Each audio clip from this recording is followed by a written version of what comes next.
Hey students, so we're going to try something new. I haven't done this before. I wanted to do a little introduction to Passage to India and specifically to how you might go about reading the lit here, looking for relevant signs, symbols, all the English major type stuff. And this will hopefully help you prepare for your papers. So if you can pull up the file and have it in front of you, this will probably be more helpful to you. Again, Passage to India is available for free at Project Gutenberg. And I'm just going to look at chapter 1. Now, anytime you start a book, one of the things to think about is there's a lot of weight on that first page and that first paragraph, right? The author knows that this is their chance to catch you, to set up sort of the major ideas of the book, the major themes of the book.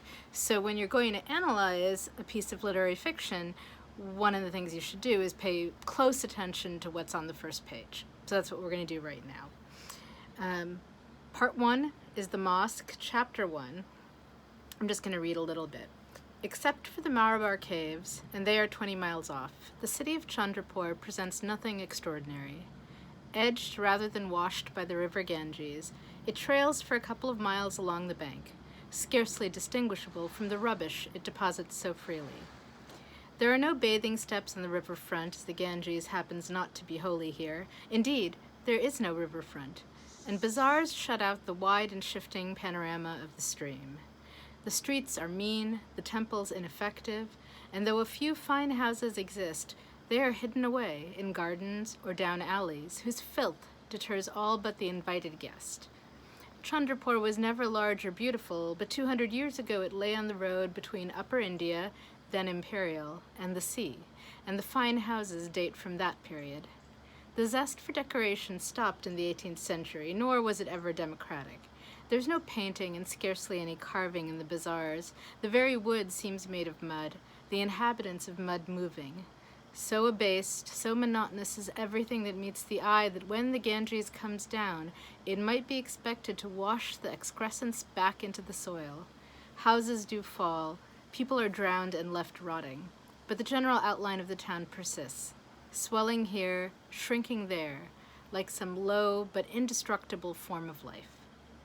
So that's the first paragraph. And, you might ask yourself the question, okay, here's an author who is trying to catch readers and get them to keep reading. And so far we haven't met any people. We don't have any catchy dialogue.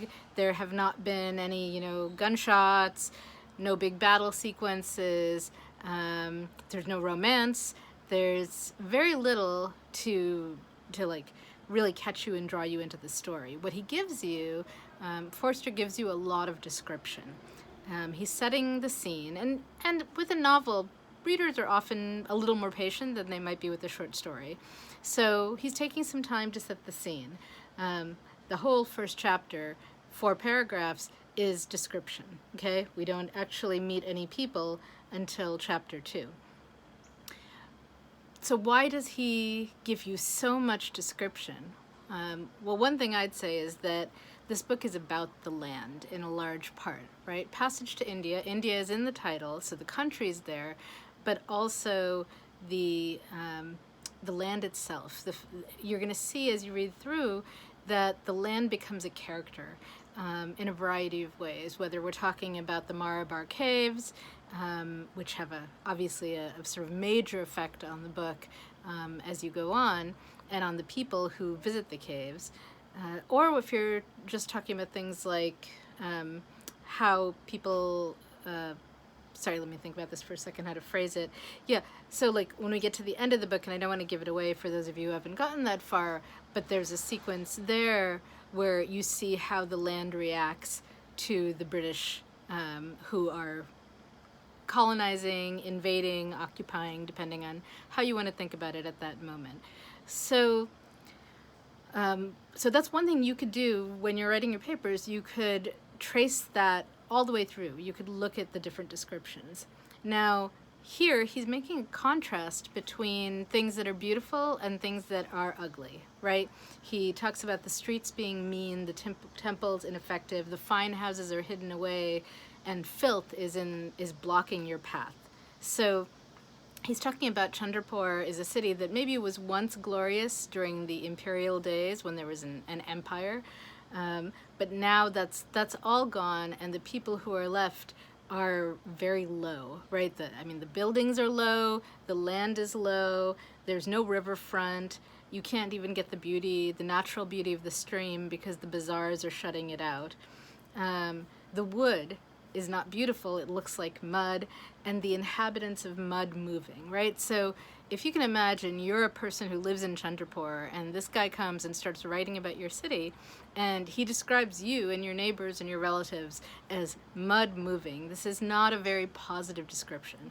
So he says it's abased, it's monotonous, and really when the river comes down, it might be expected to wash the excrescence back into the soil, essentially the shit back into the soil. People are drowned and left rotting. So he's painting a disgusting picture of fallen glory, and the life that's left there, this low but indestructible form of life, is it's persistent. It's also sort of frightening, right?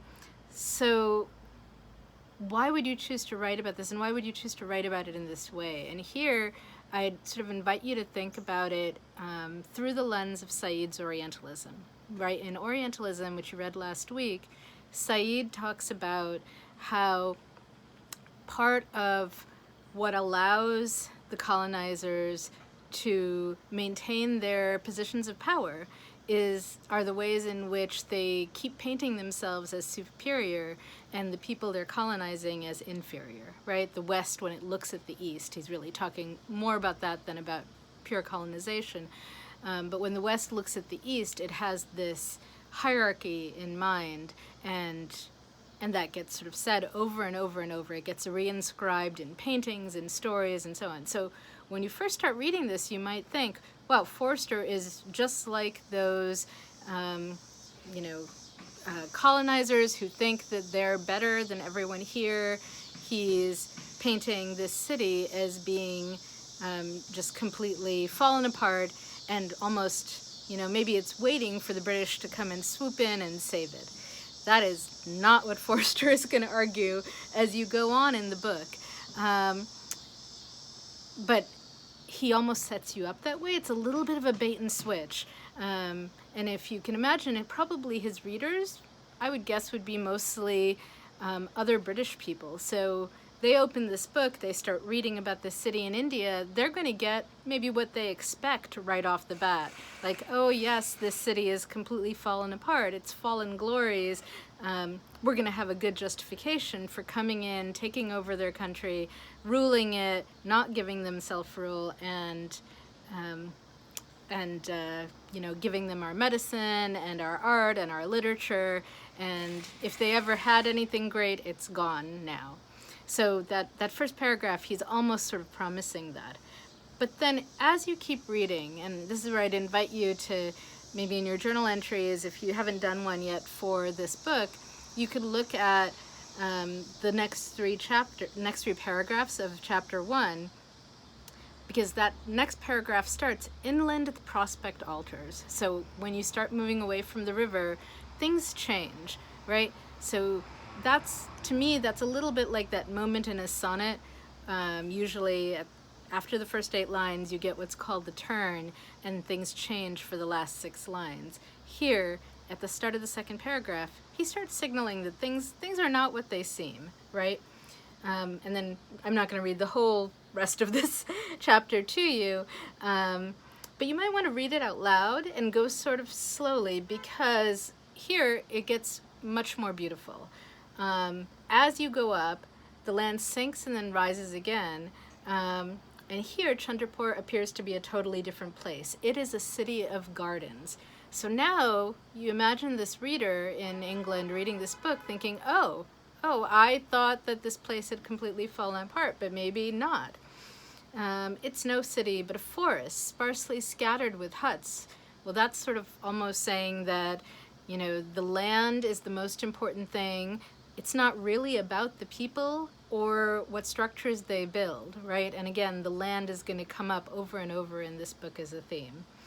it's a tropical plaisance washed by a noble river. So now you're getting these beautiful terms, plaisance and noble, and the toddy palms and neem trees and mangoes and peppal that were hidden behind the bazaars now become visible and in their turn hide the bazaars. The beauty of nature, all of these specific trees, is now visible and is hiding the bazaar, which probably was crowded and noisy and maybe not so attractive, right? They rise from the gardens where ancient tanks nourish them, and they're, those tanks are irrigation tanks that at one point were sort of the wonder of the world. They were the most advanced irrigation system in the world, and here Forster is evoking that as sort of a glorious moment of history. The gardens are still being nourished by these ancient tanks. So, what happened to the civilization that we thought had fallen apart? It's clearly still here, right? Seeking light and air, endowed with more strength than manner is works, they soar above the lower deposit to greet one another with branches and beckoning leaves, and to build a city for the birds. And so now, instead of this mud city that you were introduced to in the first paragraph, you get this incredible city of greenery that is rising, bursting, soaring, and building a city for the birds. This is the true civilization, perhaps, of Chandrapur, is in this city of trees. And then there's a little bit of a twist, because he says, especially after the rains do they screen what passed below, but at all times they glorify the city to the English people who inhabit the rise. So it's not the locals who are living up on the hills having this incredible view of trees, it's the English. So that's maybe a little bit of a hint that there's a problem he's going to be poking at all through this book. So that newcomers cannot believe it to be as meager as it is described and have to be driven down to acquire disillusionment. And that's going to end up being a theme all through this book, in fact, that when the British colonizers first come to India, they come full of ideals. They're ready to be friends with the British people, with the Indian people. They have sort of noble ideas about colonization and what's going to be accomplished. And after they've been in India for a while, they become disillusioned. So Ronnie tells his fiancée, sometimes not, that when I came, I was as full of this kind of idealism as you are, and but the people who were here before me, the other officials, warned me that that wasn't going to last, and they were right. Eventually I learned too that the typical Indian is just not going to be able to do what we think he ought to be able to do, and they are, then he's willing to say all kinds of unpleasant things about them. So anyway, so that takes you most of the way through the second paragraph, and then the third and the fourth paragraph have some, again, beautiful language, and you're seeing the clouds, you're seeing the sky, the stars hang like lamps. Then glory can rain into the bazaars. The sky can do this because it's so strong and so enormous. And now there's an interesting shift in this last paragraph from beauty to strength, right? The trees were beautiful, right? And the stars were beautiful. There are many beautiful things. The clouds are beautiful, but the sky is strong. It's enormous. Strength comes from the sun, sighs from the prostrate earth. No mountains infringe on the curve. And then the end of this chapter, league after league, the earth lies flat, heaves a little, is flat again. Only in the south, where a group of fists and fingers are thrust up through the soil, is the endless expanse interrupted. These fists and fingers are the Marabar Hills, containing the extraordinary caves. And there's his hook for you. He's not coming out and saying there's going to be a battle. He's not having gunshots in the first chapter. But there is this moment of strength, of power, and then the fists and fingers thrust up through the soil in a very kind of violent moment, and containing the extraordinary cave. So there's a promise of there's something incredible coming. How could you not turn to chapter 2? So there, and I would argue that basically most of the major themes of this book Forster has managed to embed in this first chapter of description. It's going to, when we start chapter 2, you now meet Dr. Aziz, and it starts right away with action. Abandoning his bicycle, which fell before a servant could catch it, the young man sprang up onto the veranda. He was all animation, and then he's like talking to his friend, Hamidullah, Hamidullah, am I late? He cried. So we're now in the midst of a vibrant scene, but he set you up for it, and for the major themes that he's going to explore through dialogue and action later in the book. So I hope this is helpful. This is sort of an example of how to do literary analysis, looking at the prose, looking at the words that are chosen, and thinking about how the author is using those words to reinforce the major ideas that he's trying to explore in the novel. All right, thanks.